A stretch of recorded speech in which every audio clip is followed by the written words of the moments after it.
This is episode 11 with top real estate agent at Keller Williams and voice for child brides, Zarif Sahin. From child bride to changemaker. Hi, I'm Gabrielle Jordan, young entrepreneur, #1 best-selling author, international speaker, mentor, and your proud host of the UV Effect podcast, where each week my industry-leading and thought-provoking guests and I will be sharing motivational advice, insightful tips, and inspiring stories that will help you to define your personal and professional unique value and discover the effects it can have on your life and the lives of others. So, without further ado, let's get started.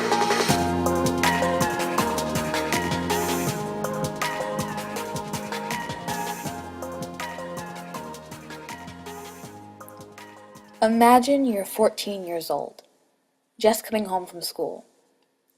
You walk into your home and you are greeted with the news that you will be married off to a 22-year-old man that you do not know.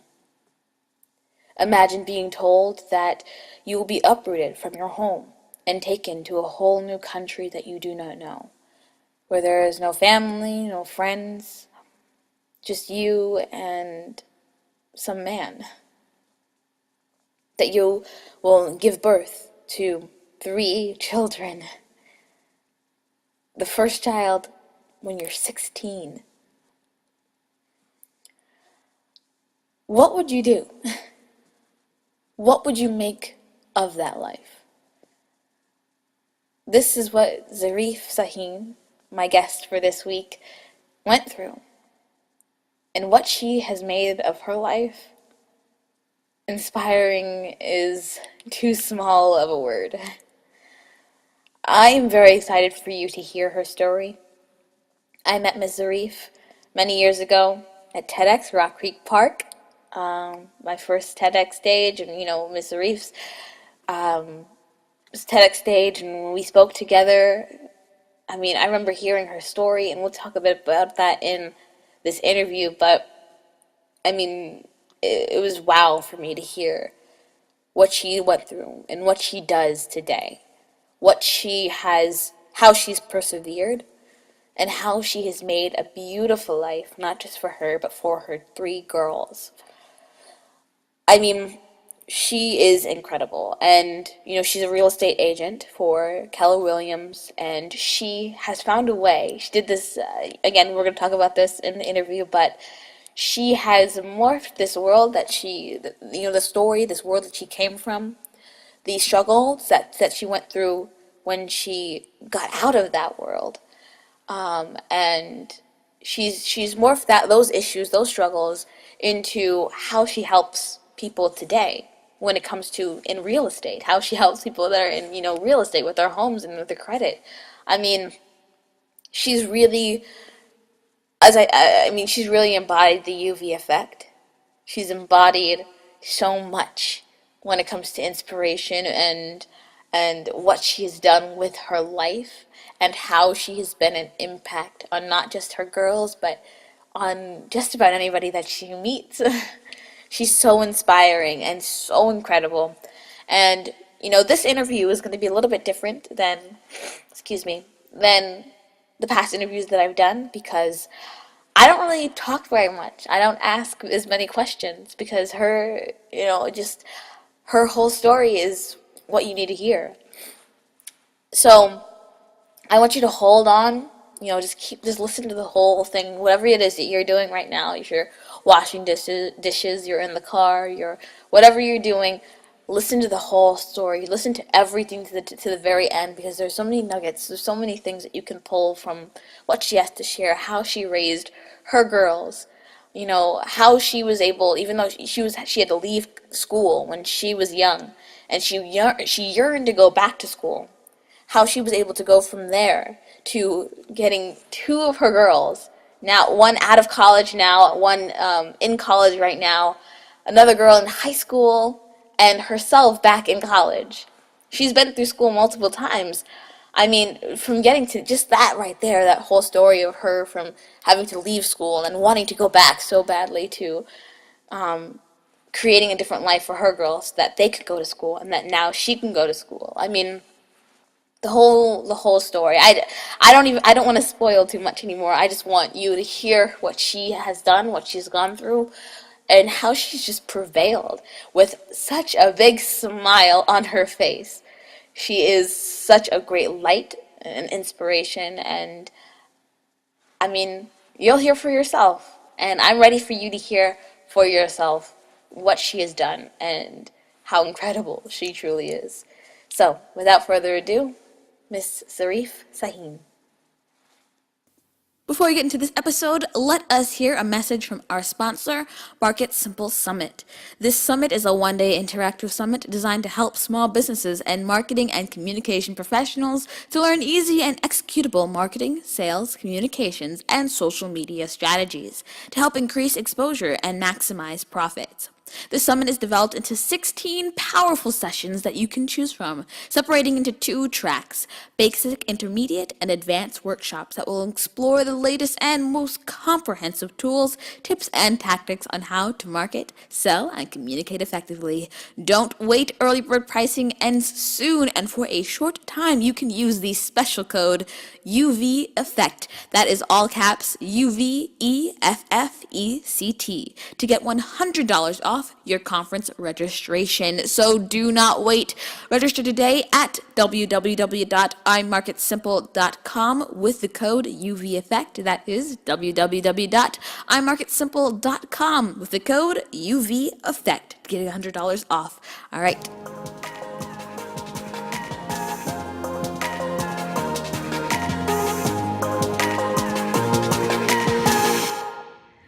Welcome, Miss Zarif.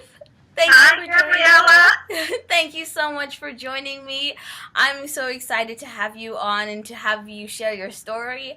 I know for most of these interviews, I will start by asking the guests, what's your story? How did you get started? And with your story, I mean, it's a backbone. It's really incredible. So, I mean, just off the bat, if someone came up to you and didn't know anything about you, they would not know that you have gone through what you've gone through. You were so sweet and so uplifting. Like, your spirit is amazing.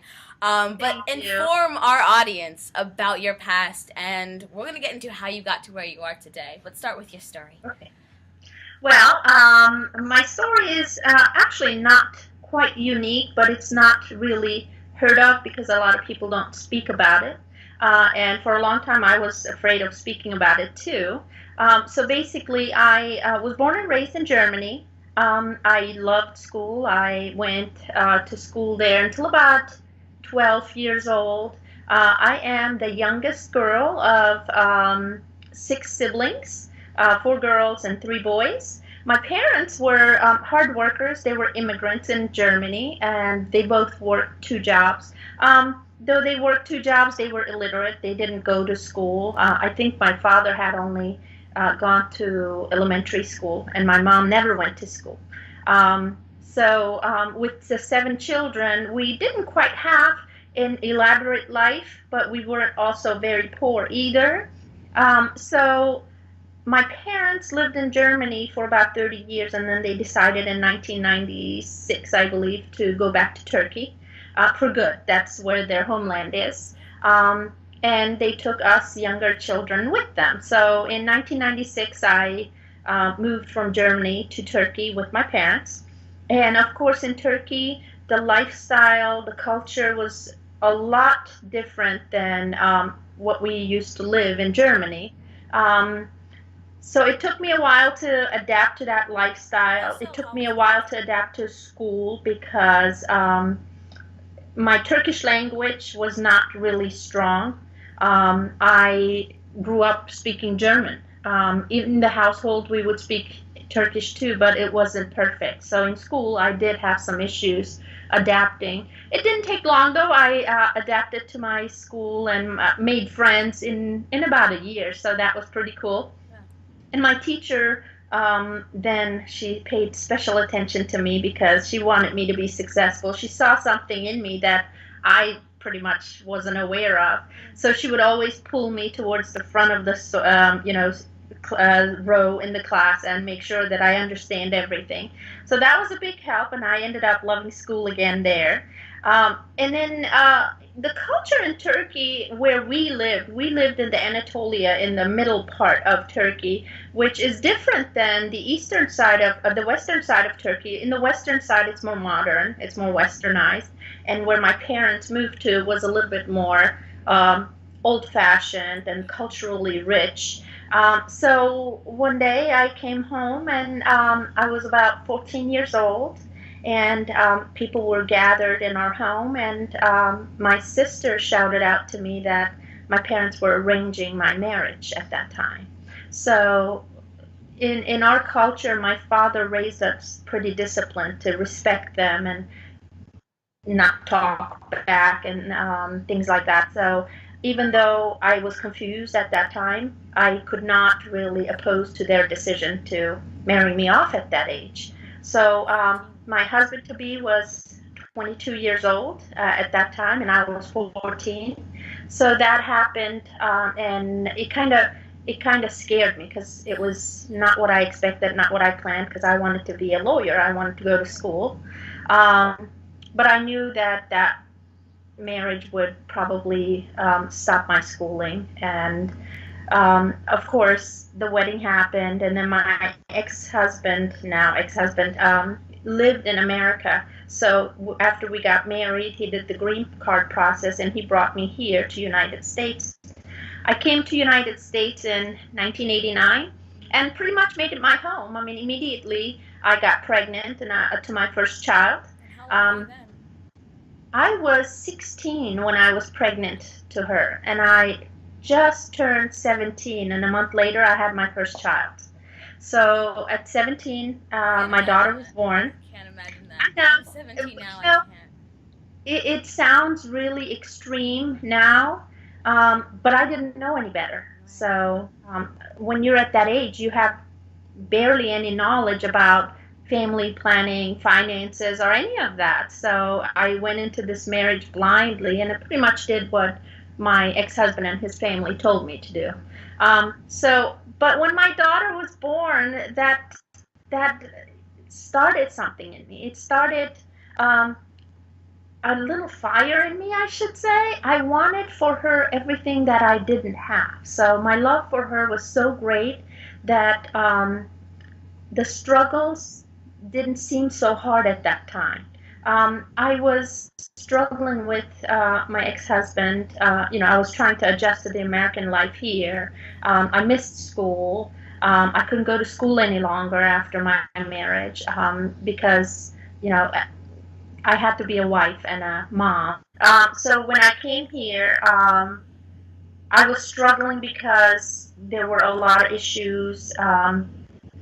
There was gambling, there was partying, there was cheating, and I was confused. I didn't know how to react to those things because, number one, I didn't have any family here. I didn't have any support. So I accepted those things, even though it hurt me.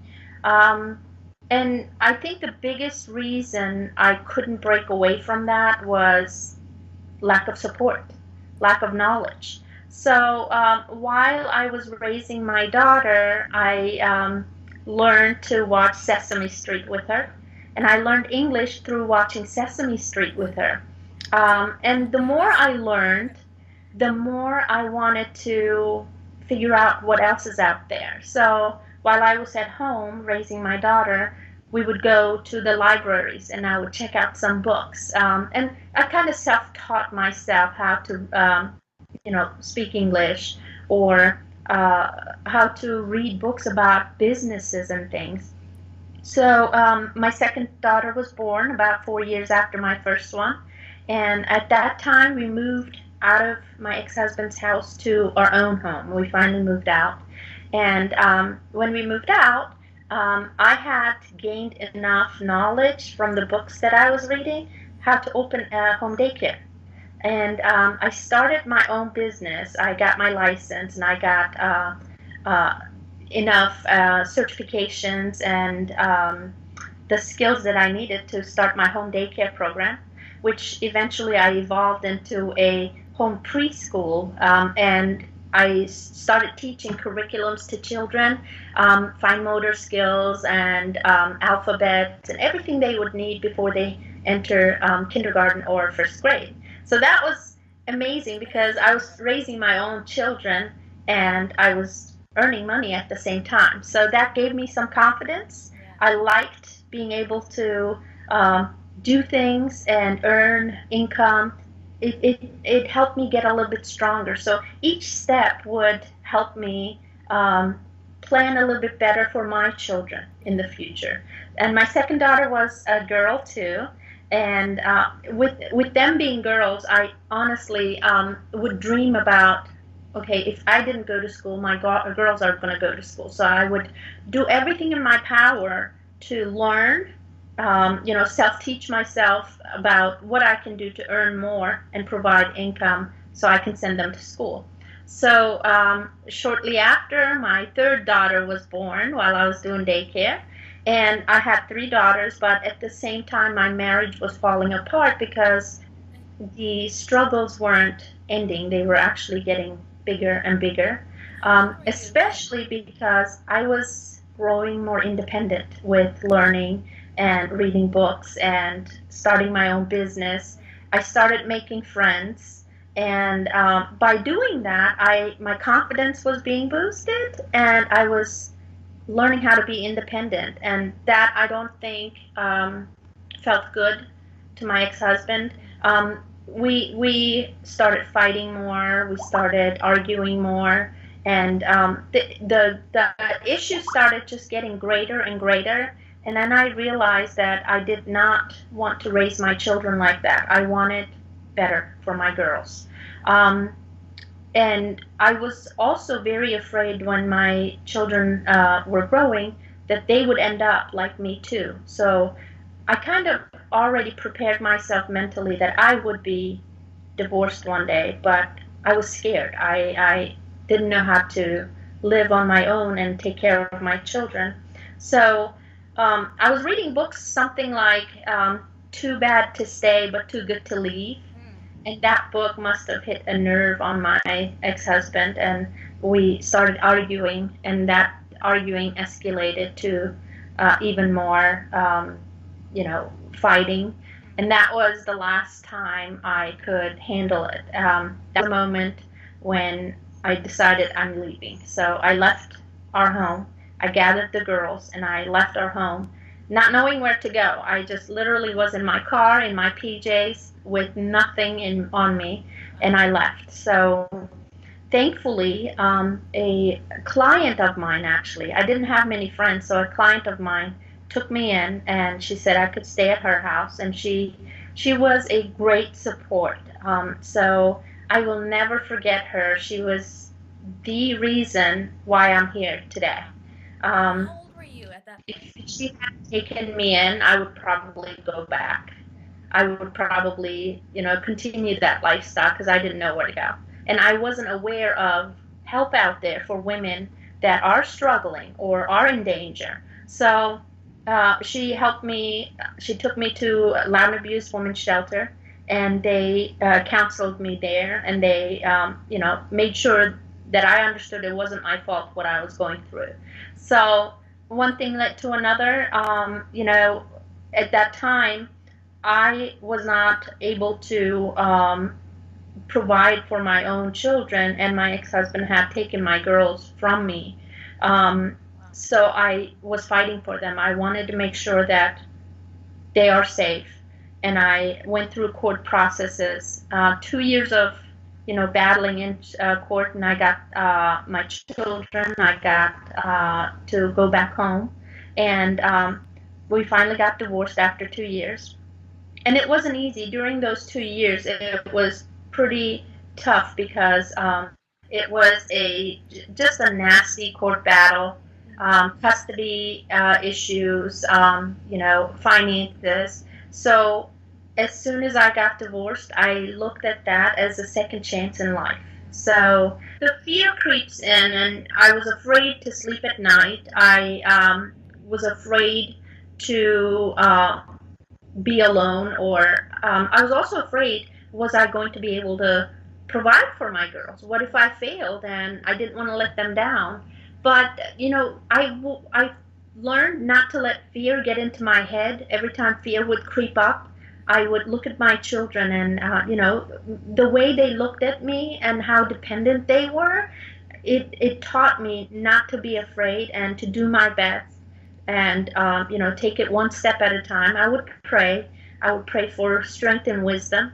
So my faith really was stronger than my fears, and it got me through. And right after my divorce, I went back to school. So I took that chance to, make up for the things that I should say paused, either paused or that I was taken away from. And I liked going back to school. I went back to school, and I was working full time and raising three of my daughters on my own. So I don't know, it just naturally, I really struggled, but it naturally all came together, and I was able to juggle all three of them and continue my education at the same time. So I went to GED first. I finished my high school, and I right after that I got my real estate license. And at that time, I had left the daycare business and started in a salon. So while I was going to school, and while I was working and raising my girls, I also got moved up to the management position at the spa that I was working. So every day was a new journey. And I would have to block my fears in order to focus on getting better and better. So I got my real estate license, and when I got my real estate license, the market crashed. We went into recession, and I could not hang on to my home any longer because my business, my career, was not producing enough income to pay our mortgage. So I was struggling. Do I keep a roof over my girls, or do I feed my girls? So there were times when we didn't have enough food. There were times when I was scared again. Fear would creep up. And I kept negotiating with the lenders. I tried to figure out how to keep my home, safe. But the market crashed so badly that at some point I was starting to fall behind. And during that time, I couldn't focus on real estate, really. I couldn't put 100% into real estate, and I couldn't put 100% into my beauty business because I just didn't know which one was going to produce more income. So I ended up losing my home to a short sale. The banks actually said that there was an option that I didn't have to lose it to foreclosure, that they would work with me if I agreed to sell the property. And I was like, so how does that work? And we talked, and that was probably one of the first few short sales that started in that time frame in 2009, I believe. And that experience, negotiating, talking, and working with the lender gave me a little bit of experience in what people are going through. And the lenders kept saying, you're not the only one. You're not really struggling alone. There's almost 75% of our clients are going through that. So it opened my eyes, and during that time when I short sold my home, I moved into a smaller place, which was hard because I wanted to make sure that my girls can still go to the same schools. So that transition actually opened my eyes. I felt like a failure because I was not able to hang on to our home, but at the same time, I got an insight into the struggles a lot of people are going through during the recession. So I ended up leaving my beauty business, and I got into real estate full time. And I made a decision that I was going to help others that are in the same situation as I was. Because once I sold the home to a short sale, the burden, the financial burden, the sleepless nights ended, and I could focus on where I wanted to go from there on. So it was easier. I was in a smaller place. I was able to afford my smaller place, and I was able to focus on my work and produce income. So I went back to school again, and I got my license to be a certified distressed property expert. And so the difficulty in that was normal transactions almost didn't exist because a lot of people were losing their homes to foreclosure or struggling making their mortgage payments. So I've had to find where those people are, who those people are that are struggling. So I was talking about my experience to some friends, and they would say, I know somebody that's going through the same thing. Let me connect you. So one person at a time, I would go over there, and they would be hesitant to talk to me about their struggles because, like I did, they would feel like a failure, and they didn't want me to know or strangers to know about that part of their lives. So when I told them about my experience and how I know what they're feeling because I went through the same feelings, they would open up to me and they would start talking to me, and I would help them through the stages of not letting their home go to foreclosure, rather either do a modification for their loan and negotiate with their lenders or sell their home. And so the worst case scenario would be letting the house go to foreclosure, but there were steps before foreclosure. There was a process that you could actually turn in the home to the bank in lieu of foreclosure. So that's what we call a friendly foreclosure. And all of those steps would not hurt their credit as much as a foreclosure or a bankruptcy, and we would actually help them rebuild their credit so they can go back and buy a house again in a few years. So, The more I help people, go ahead. so I wanted to, before you continue, I actually want to Okay. talk a little bit about how how that transition was, being able to pull from your story, being able to realize what you've been through and realizing how you were actually able to help other people, how you were able to relate to other people and reach them in a way that many other people may not have been able to. And my question I want to ask is, when you were getting into that, when you were deciding that you wanted to help people that were, what was it called again? Distressed property. Short sale. Short sales. And you wanted to help people that do a short sale on their houses and that were going through financial struggles. Mm-hmm. When did you decide that you were comfortable telling your story with other people? Because you said that it was a struggle for you. What moment was it like, okay, I have to tell my story in order to really be able to reach these people?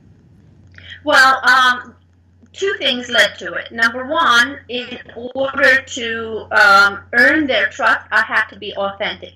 Yeah. I had to be real with them. Instead of being this polished professional, I had to be down to earth and be honest with them about who I really am, and they would trust me when they realized that I am one of them. I'm not this, successful real estate agent. I am actually just like them.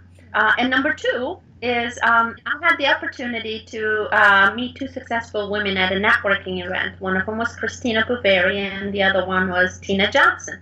And these ladies, on a one-on-one conversation, heard about my story, and they thought it was inspiring and that more people needed to hear it.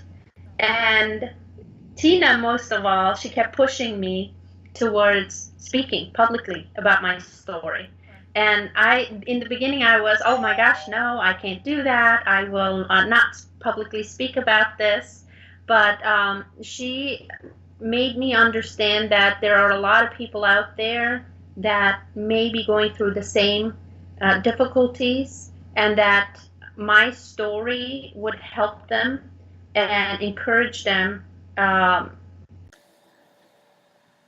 how to be here and focus on the future. So I agreed that I would speak publicly, and Christina Buveri asked me to speak at her networking event. It's a women's networking event. It's called Sterling Women, and that was my first public speech. during that first public speech, I didn't know how to give or deliver a public speech. So Jen Fox was my coach. She listened to my story, and she actually helped me put it all together in a speech. So I went on the stage and I nearly cried because I saw all those people looking at me, and here I was going to share my most vulnerable, my most secret moments with a room full of women. And it was, I believe it was 100 or 150 women there. That's a lot to share your story. It was tough, but I got through it. And during the whole speech, I was thinking, oh my gosh, people are going to judge me. People are going to think that I'm, a failure. People are going to not talk to me anymore because of my past. I thought it was an embarrassing past. But after the speech, I was amazed how almost all of these people in the audience would come up to me, hug me, kiss me, cry, and open up to me. Some of them would congratulate me, and the others would say, I'm going through the same thing. And every one of them said how inspired they were by my story. And that gave me a feeling of, oh my gosh, I didn't even know what my life was like. I thought it was all bad, but these people are thinking, okay, if you can survive that and talk about it, then obviously other people are going to be inspired by it. So I was approached by the organizer of TEDx to come and speak at a TED Talk, and I didn't know who they were, so I asked my coach, Jen Fox, what that was and if I should do it. And she, of course, she started yelling, saying, oh my gosh, it's TED Talk, it's all international, and you have to speak at this. And she said, I'll get you through it. So with her support again, and she coached me for it, I agreed to do TED Talk. I was saying she's a wonderful woman. For those who don't know, oh, she's so awesome. Oh my gosh, she's awesome. How she took a whole life story and condensed it into 10 minutes of talk is amazing. I don't think I could have done it without her. Same here. So those are the two reasons why I started helping other people, and how I was, comfortable about talking about my personal story publicly. So I was kind of like pushed into it. It wasn't my intention, but isn't that what life is? Sometimes life pushes you to a direction. It gives you challenges and opportunities, and it's all about how to handle the challenges and see the opportunities when they present themselves to you, and then take those opportunities and take a chance in life. So it was like one thing after another. It's almost like a secret force is pushing you towards a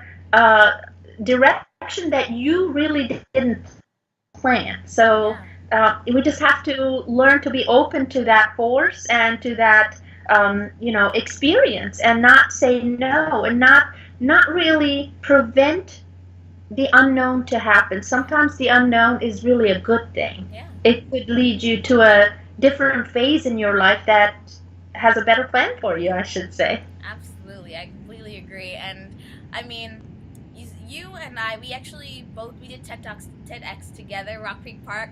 That's where we met. That is where you met. And I remember, I was 13 years old. I remember hearing your story for the first time. I remember being so shocked. I mean, I was just in awe and so confused, because of being so young, I didn't really know a lot about that kind of thing that happened in the world. And then knowing that it happened to you, and actually having talked to you before you had gone on the stage. I remember we talked a little bit. I did not know. I was in awe. But then I also remember being so inspired by how you took this life that you had, with being a child bride and having this husband that wasn't very loyal, and that was not a very good husband, and you took having these 3 children at such a young age, and you morphed this completely different life for yourself, where not only you created a better life for your kids, a better life for yourself, but also a better life for people that that are having issues with their homes, with their credit, with even being child brides themselves. I mean, you morphed this different life. You created a different life. You used what you went through to do something for others. And I think that's like what you were saying, all those little pieces, all the things that kind of happen in your life, they push you into a certain direction, a greater cause. Exactly. And it's amazing that you embrace that cause. Because I know a lot of people going, if they went through something even half as bad as what you've gone through, it can be so difficult to see that there could be anything good to come from this. I think you're just, you're a pure That's example. exactly my point. Yeah. To when I was speaking to Tina Johnson at a lunch, I remember vividly she asked me, "Well, what is it that you would like for yourself in the future?" And I said, there were three things. I said, number one, I would like to make sure that my girls go to school and earn an education. They go to college. I never got to, but they will go to college. I said, number two, I want to be successful in real estate and make sure that I help other people not go through the same struggles I did. Again, I took my struggles and I wanted to make it better for other people. And number three, I said, I want to be heard. I said, I want the world to know that there are young girls that are in need, that are being pushed into marriages they may or may not want to, and I want to prevent that. I want girls to have an opportunity in life. So she's like an angel. She pushed me She's into wonderful. publicly speaking, and when I kept saying no, she said, Zoe, this is how you are going to be able to do the three things that you said you wanted to do in life. You have to be authentic, you have to speak about it, and then you have to be open to opportunities. Yeah. So she said, don't kick this opportunity. And honestly, as much as I believe in, divine intervention, and as much as I believe in faith and God, and that there are different stepping stones that you have to take to get to your goal, I also believe that certain people come into your life and they are there to teach you a lesson. And Absolutely. Tina Johnson and my friend Daphne, who took me in during my divorce, and Christina Bouverie, these three ladies have changed my life. I don't know if they know it or not, but they have really been the force to push me towards a different direction. That's So, it takes one person to listen and, open opportunities for you. Yeah, and then what you did on that other side is also listening to those people. You know, It, accepting their knowledge, accepting what they're trying to tell you, because there can be 1,000 amazing people in your life trying to get you to somewhere, and if you keep exactly. saying no, no, no, you will never get there. But what you did was you listened to them and you took their instruction and you grew from that. And so Well, I they're love more that balance. experienced than I. They are more experienced and they're Exactly. successful. And I was looking up to them, and I was like, I want to be like them. And Hmm. if they're telling me to do something, it's obviously from experience Yeah. that they're telling me that. So it was uncomfortable. No change is comfortable. Of course. My divorce was uncomfortable. My marriage was uncomfortable. My public speech was uncomfortable. Going from one home to another or letting my home go. Every one of those experiences are uncomfortable. But you know what? Change is uncomfortable. Yeah. But stepping into the unknown in something new is uncomfortable. As long as you are open to it and as long as you can believe that something good can come out of it, we have to teach our minds to be open to these changes. Very true. Very true. I want to talk a little bit about your girls. And you said one of your goals Yes, was to have your girls to go to school. And now you have two girls that one has already gone through college, another one is going through college now, another one is in high school. yes. Incredible. I mean, I mean, I can By the imagine way, I'm being. back in school too. Sorry, say it again.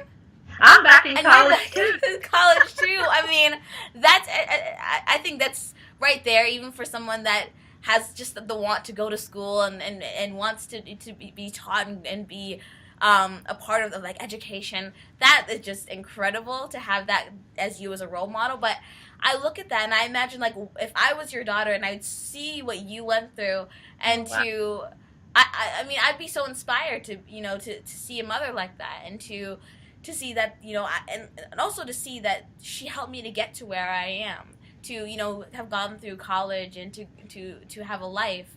And so I wanted to know what kind of messages, besides the very obvious physical messages, but what kind of verbal messages did you give to your kids to install in them confidence, self-assurance, all those different things that make them believe that they could do the things that they're doing today?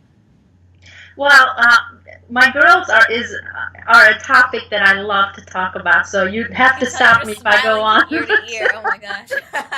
um, I am actually very, very lucky to have my three daughters. They've been great, great kids. My oldest daughter, she was only 14 when I was going through a divorce, and she has seen some things that maybe she shouldn't have seen. And she was not opposed to my divorce. She was actually encouraging my divorce. So when I got divorced, and all three of my girls have been there through my struggles and through my good days. And they are my inspiration. Everybody says that I'm an inspiration to them, but my girls are my inspiration. Every time I look at them, it gives me desire, fire, and courage to get out there and, tackle the world because I want them to have what I didn't have. I keep saying that, but my oldest daughter, she was just like me. She loved school, and I wanted to make sure that she has an opportunity in college. She got into some really good colleges in her senior year, and we made it possible. I took out some loans, and we made it possible. She signed up to James Madison, and every single year, as I was stepping up in my career, she was stepping up in education. So we were both climbing ladders in different directions. She was being inspired by my work, but I was being inspired by her education and knowledge. So during break times, she would come and work for me as my assistant. And can I just tell you, she was the backbone of Anatolia Properties. She was the backbone of my real estate business because she took the knowledge that she learned in school and she did all my admin work so I could be out there helping people. So we worked together for a while actually. Wow. And my request from my girls were three things. I said I was aiming for them to be good people. I was aiming to teach them right from wrong. No matter how hard things get, don't forget to be good. Don't forget to follow the truth. I mean, don't lie, don't steal, don't, do anything bad.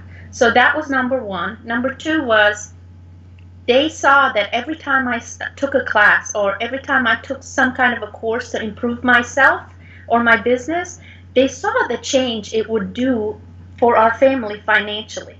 So every time I would take a course, I would tell them, okay, I'm taking this course because it's going to help me sell short sales, or I'm taking this course because it's going to help me get my real estate license. And they saw the change it will do in our family.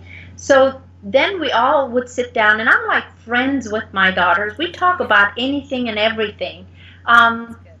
I would sit down at dinner with them and talk to them, and I made it a requirement. I said, if nothing else, I want you guys to promise me you'll go to school, finish school, and go to college. I asked them to promise me that they would do their best in school and get a decent education. And before I took courses, I was struggling to find a job or struggling to make enough income. And then after my courses and schooling, I was able to provide more income. So they made that promise to me that they would go to school and earn a college degree.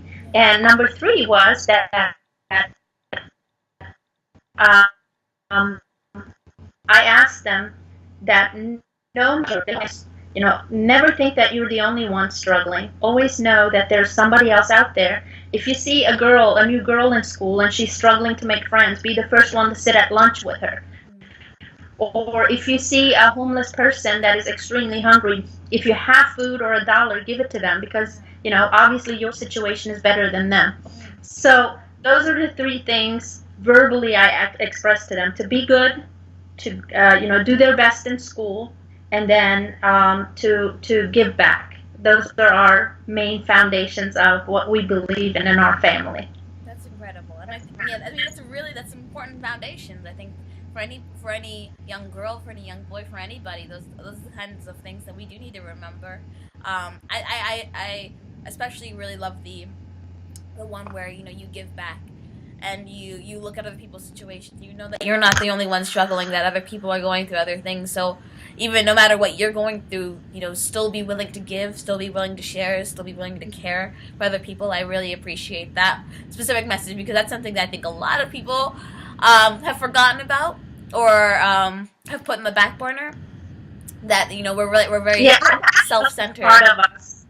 Sorry, go I ahead. love that part of us in our family. I mean, we started a tradition that every Christmas we would anonymously buy groceries and leave it at the door for a needy family, or we would, my girls, they love going to the homeless shelters and feeding Yeah. homeless people, in the kitchen, or we would, make sure that we support a very needy family in keeping their daughter in school. To us, it might be only $50 a month, but in another country, that is college Yeah.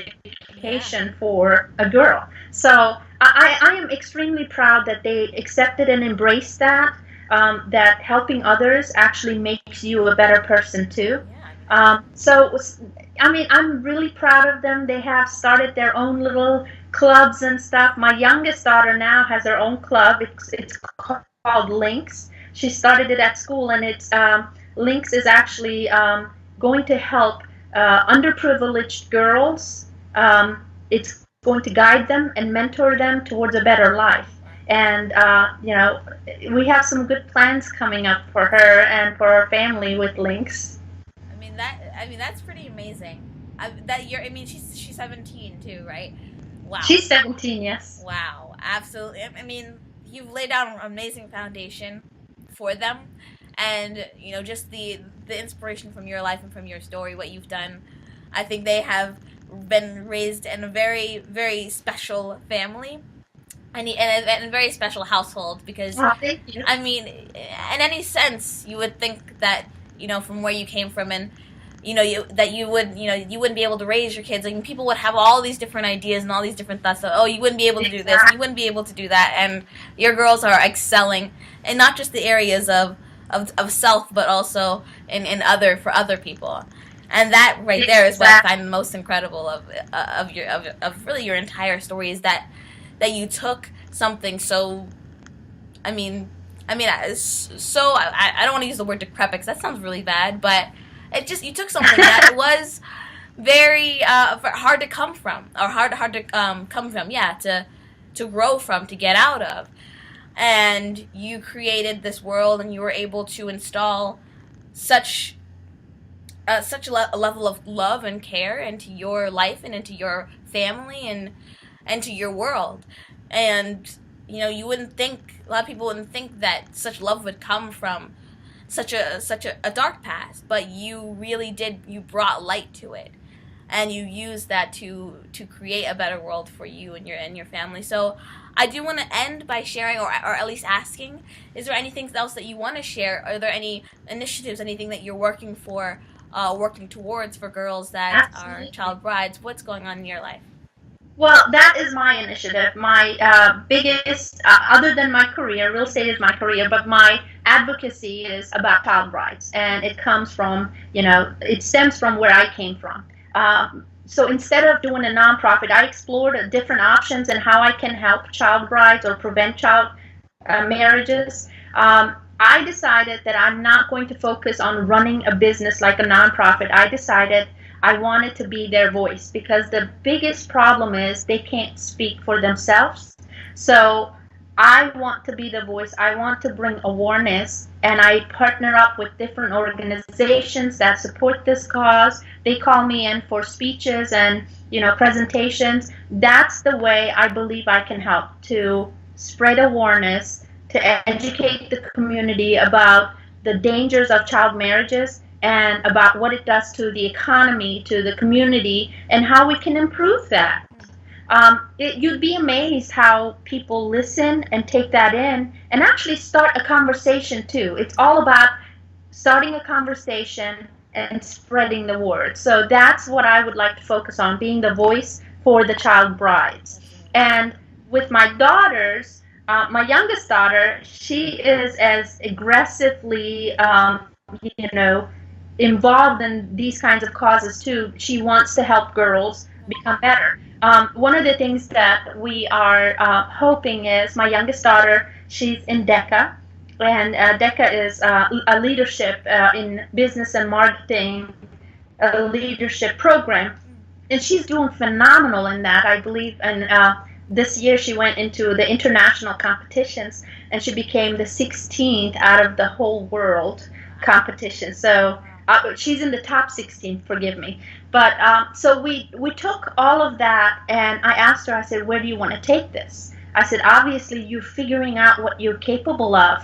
Where do you want to take this? And she said, Mom, I want to help others become successful. I want them to figure out what I figured out, their strength. I mean, we believe that every girl that is born is like a diamond, but it's unpolished. And it is our job to help them polish it and figure out what their strength is, what that diamond is. So in our near future, she wants to start her nonprofit, and she wants to make it about girls and raise funds and raise awareness to help educate them and provide education funds for them. So we're still in the planning process. It is very close to completion. That is going to be an announcement that I'm hoping to make that soon, but that's not me. That is her. Yeah. So she's the founder of that. I'm the voice. She is going to be the brain and the strength of putting that organization together. So before we close out, I do want to just say that your story really does embody a lot of what the UV effect is about, and that is about taking, your life, your talents, your gifts, the things that have happened, doing something with it, reaching the world in some way, applying it to your world, and then having an effect on your life professionally, personally, and the lives of others. And you've had an effect on your daughter, your youngest, 17, obviously, because now she's doing this whole thing, creating a nonprofit for girls herself. I mean, it's just so inspiring. And even though this is my mission, like my hope for the UV effect, to be able to bring this kind of light, you're such an embodiment. I think it's so, excuse me. I just think it's so incredible, and I am inspired. And even though, you're older than me, but I'm prouder. I'm proud of you. Which is weird, so but I'm proud. It's just, I think it is amazing, and I'm looking forward to seeing what the amazing things that your daughters will do, and that your 17-year-old will do with her nonprofit, what you will do with your nonprofit.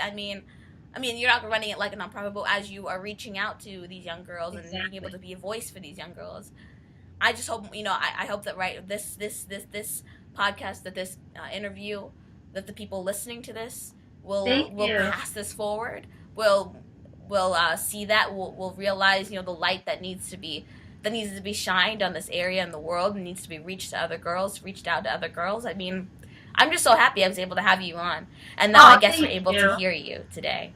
Thank you so much, Gabrielle. I am extremely proud of you for putting this together. I think UV Effect is going to not only help you help change lives, but it also helps us get our voices out there too. So thank you for putting it together. Thank you for having me over.